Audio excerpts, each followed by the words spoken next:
we have started the topic of lipids. We have already discussed about the classification. Now we will discuss about the fatty acids. Fatty acids are an essential component of lipids. खास तौर पे हमने बात की थी classification में इस हवाले से. So fatty acids के साथ ग्लिसरॉल होती है in the simple lipids. So आज हम बात कर रहे हैं सिर्फ fatty acids के बारे में. So fatty acids का lipids के साथ हमने relation भी देखा था, that are more physically related than the chemical relation. So we will discuss about some properties of the fatty acids. First, we will see there are two types of fatty acids, saturated and unsaturated. ये आपको बिल्कुल basic knowledge है chemistry का, आपको पता भी होगा कि सैचुरेटेड अनसैचुरेटेड क्या होते हैं.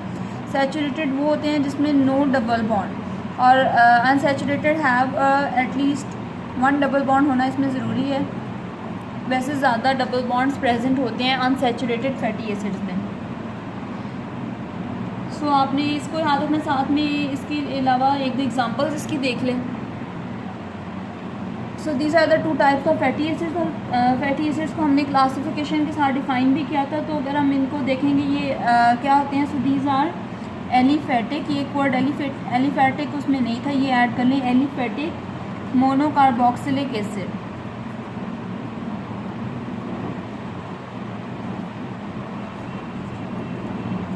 तो ये एसिड्स हैं. सेकंड कंपोनेंट ग्लिसरॉल यानी कि अल्कोहल होता है इन द सिंपल लिपिड्स. अब इनकी रेंज की हम अगर बात करें तो 4 to 20 होते हैं अबाउट हाइड्रोकार्बन एट द क्या कहेंगे हम फैटी एसिड्स में 4 to 20 कार्बन्स होती हैं एटलीस्ट, और mostly fatty acids have 16 to 18 की रेंज में.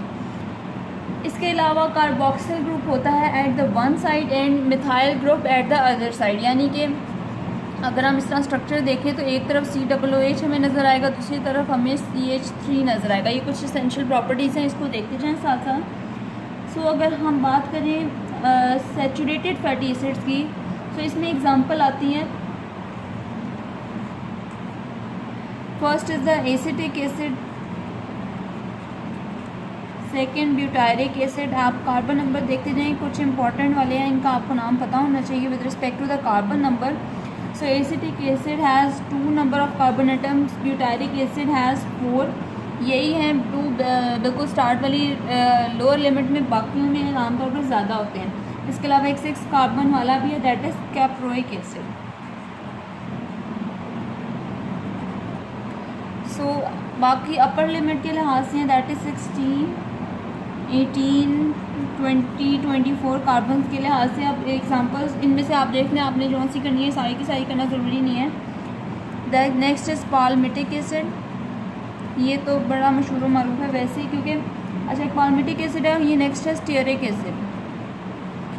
ये दोनों जो हैं these are the most abundant saturated fatty acids. तो इनका इस लिहाज से MCQ लिहाज से आपने याद रखना है. इसके अलावा नेक्स्ट है अराकिडिक एसिड या अराकिडोनिक आता है दूसरे में, अनसैचुरेटेड में इसका काउंटर पार्ट. एंड 24 कार्बन वाला होता है लिग्नोसिरिक एसिड. अब ये लिग्नोसिरिक एसिड जो आपको इसका पता चलेगा इन द सेरिप्रोसाइड्स, तो ये उस लिहाज से इम्पॉर्टेंट है. फिर अगर हम बात करें सैचुरेटेड फैटी एसिड्स की, इसकी कुछ एग्जांपल्स देख लेते हैं. सो हम इसी से डिराइव आगे करेंगे. 16 कार्बन एटम से इसका शुरू होता है. पाल्मिटोलिक एसिड, इनके नाम इसी तरह से एक दूसरे से डिराइव होंगे.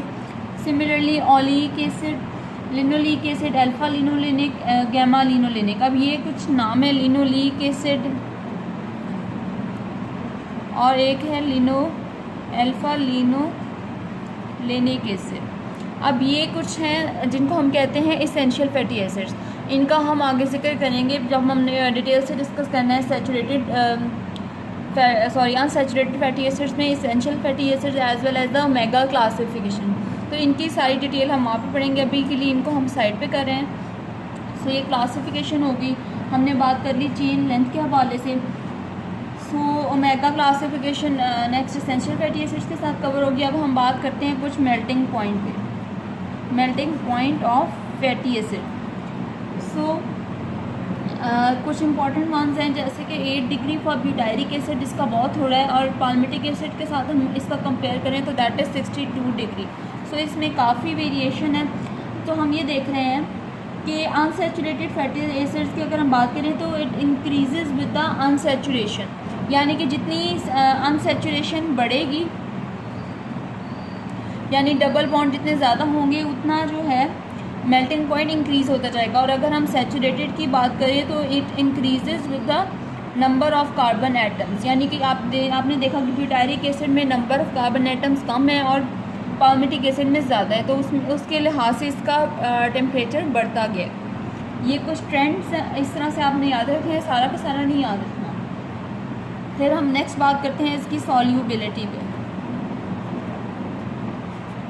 सॉल्यूबिलिटी अगर हम इसके देखें तो the anionic group provides the hydrophilic property to the fatty acids making them water soluble, जबकि ना आप देखें कि ये वैसे जो हैं फैटी एसिड के लिहाज से आपको पता चल रहा है कि इसमें है एनायनिक ग्रुप, जिसकी वजह से इसके पास होती है प्रेजेंट हाइड्रोफिलिक प्रॉपर्टी, यानी कि water solubility. So the water solubility is determined by the ratio of polar hydrophilic carboxyl group and the non-polar hydrophobic residue। दोनों के कंपैरिजन हम करेंगे, जौन सी रेशो ज़्यादा होगी उसके लिहाज से इसकी सॉल्युबिलिटी हम मेजर कर सकते हैं। कोई जिसमें रेशो है ज़्यादा हाइड्रोफोबिक रेजिड्यूज़ की, उसमें सॉल्युबिलिटी नहीं होगी इन द वाटर और वो नॉन पोलर सॉल्वेंट्स में डिज़ोल्व होगा। इसी तरह वाइस वर्सा सारी बातें।